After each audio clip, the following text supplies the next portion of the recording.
उसने घर के सारे काम एक बार में कर लिए। राहुल एक बार में पूरा केक खा गया। तुम ये सारे चेयर्स एक बार में नहीं ले जा पाओगे। गाइस, इस प्रकार की सेंटेंसेस को हम हमारे डे टू डे लाइफ में बहुत यूज करते हैं। इस प्रकार की सेंटेंसेस को हम इंग्लिश में कैसे कहेंगे, इसके लिए कौन से स्ट्रक्चर के यूज करेंगे, आज की इस वीडियो में हम सीखने वाले हैं। आपने नोटिस किए होंगे इन सभी सेंटेंसेस में एक चीज कॉमन है, वो है एक बार में। एक बार में इसके लिए हम इंग्लिश में लिखते हैं at one go. At one go. आप चाहे तो इन वन गो का भी यूज कर सकते हैं, आपका सेंटेंस रॉन्ग नहीं होगा।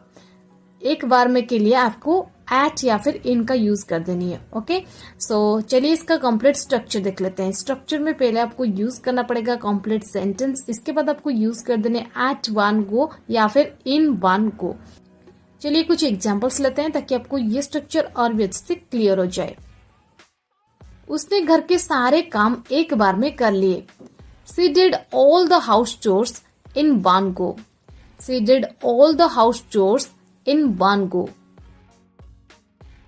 तुम ये सारे चेयर्स एक बार में नहीं ले जा पाओगे।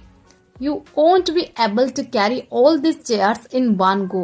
You won't be able to carry all the chairs in one go. Or you can say you won't be able to carry all the chairs at one go. You won't be able to carry all the chairs at one go. उसने एक ही बार में सारी मिठाइयाँ खा ली। He ate all the sweets in one go. He ate all the sweets in one go. Rahul एक बार में पूरा cake खा गया। Rahul ate the whole cake at one go. Rahul ate the whole cake at one go. ये दवा तुम्हें एक बार में लेना है। You have to take this medicine in one go. You have to take this medicine in one go. एक बार में पूरी मिठाइयाँ खा जाओगे क्या तुम? Will you eat all the sweets in one go? Will you eat all the sweets in one go? क्या तुमने कभी कोई पूरी वेब सीरीज एक बार में देखी है? Have you ever watched an entire web series in one go?